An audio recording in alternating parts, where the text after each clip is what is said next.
Hi, I want to talk to you about a little project I've been working on. See, I've been using Reflow a lot in planning and designing my work, but one of the issues with Reflow is that Reflow is a design tool. Once you create it in Reflow, you still have to start over from scratch in development. Now, Reflow has some pieces to try to make that a little bit easier, but at the end of the day, you're still starting from scratch, and Reflow is helping you kind of patch some of that stuff. So I wanted to see if I could help Reflow out and make it a little bit more usable for development. So you'll see here, I've designed all this in Reflow, and if I go check out the preview, I'm looking at it in a browser, and it is rendering out HTML content. And that content, if I go looking for it, is in the assets folder next to kind of sibling to the Reflow file. So if I look at, here's my Reflow file assets. Page 1 CSS and page 1 HTML are there.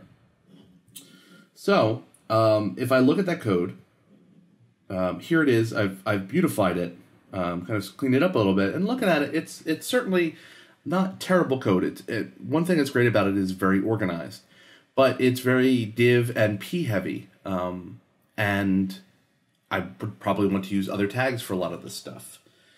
So I've gone through. And in Reflow, you'll see I've actually highlighted all this stuff. For example, this design here isn't. I've down here. I've set it to be an H2, right? So I say, that word design, make that an H2, and I go through and code. I do the same thing, and blog. I do the same thing, and events. I do the same thing. And then here, this AL Summit is H3. TerrenceRyan.com is H3, right? All of this stuff makes sense. I've given, and you'll notice that they live in articles, right? So I've given some hierarchy and structure to the organization here and given them names that match up with HTML elements. Now, if I look in Reflow, and I look at what that does to the generated output, you'll see that here's design H2, ID equals H2. And then you'll see here P ID H21, blog P ID H22. So it's sort of grabbing and it's sort of bringing that over, but it's not. It's capturing it as an ID and not as an element. So I thought I'd help it along. One of the great things about brackets is brackets has the ability. Brackets is the code editor I'm in, has the ability to be extended via HTML, JavaScript, and CSS. So I've gone and done that. And I've written something that when I run it, here's extract from Reflow content. Boom, it pulls it out. And you'll see that anywhere that I set it to be an H2, design, for example, it now is an H2. Same thing with code, same thing with blog, and same thing with events. Now, I went a step further, and they're all wrapped in articles. But I went a step further. And if you look at, for example, the box that's containing everything in code, so this whole space here. I made it a section which is an HTML element, but I also gave it a class of .code and .column, okay, and did the same thing with blog. It's a section .blog.column. And if I go and I look in the HTML, you'll see that I've ripped out section and made it the element a section and made sure I included the classes code and column in there.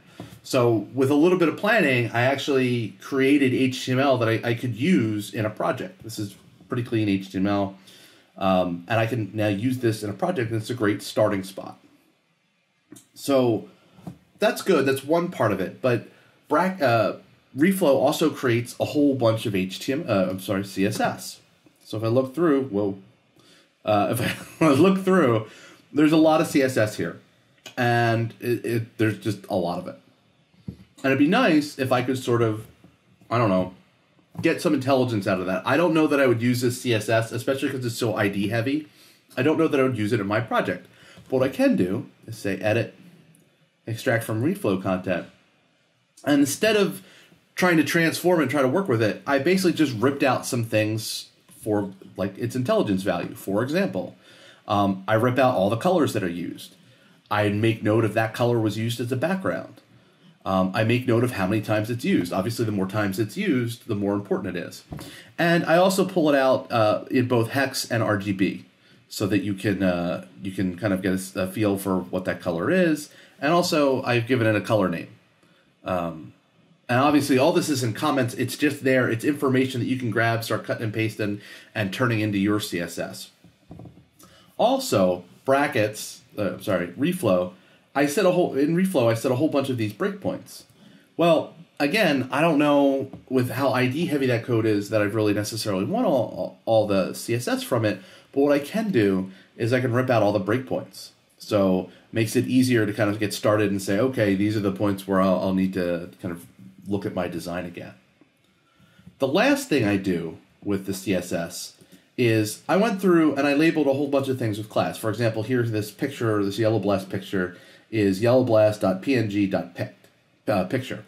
Same thing with this brackets logo here, brackets.png.picture. Same thing with this icon, this Behance icon. You'll see that I've given it down here a class of .icon. Same thing with code, icon, icon, icon. So there are multiple elements in the code with the same class. But as we saw earlier, that Reflow is just going to take that and turn them into IDs. It's going to ignore that. But what if we could take that content and figure out what's the same about those elements and write classes for them? So I've done that too. So if you go down and look further, you'll see that anywhere where I created a class in Reflow by saying .icon, I've pulled out the elements. So, for example, .icon was used 4 times, and here are all the properties that were the same in each and every one of them. Same thing with picture. Here's the one that was the same in each and every one of them. So if I go back to icon here, let's see, is there anything that's different about them? Yep. So this icon it's got a maximum height of 76%, and this one has a maximum height of 75%, just a quirk of the design process. If I go back to icon, you'll see that max height is not listed there. So it excluded everything was the same, but if we look, each of them has a max width of 100%.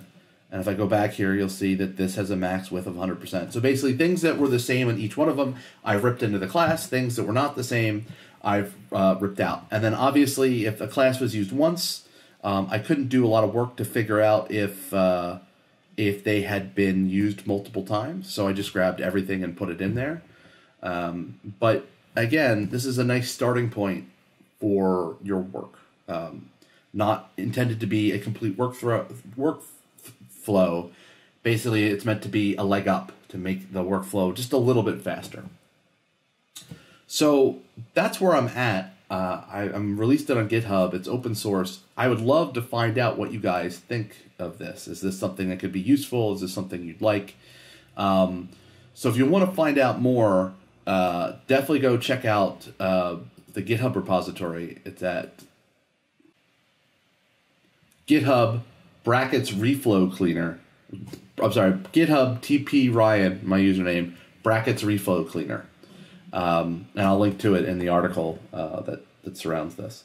But hope this is something that could help people. I'd love to hear feedback. I'd love to hear what people think of it. And let me know.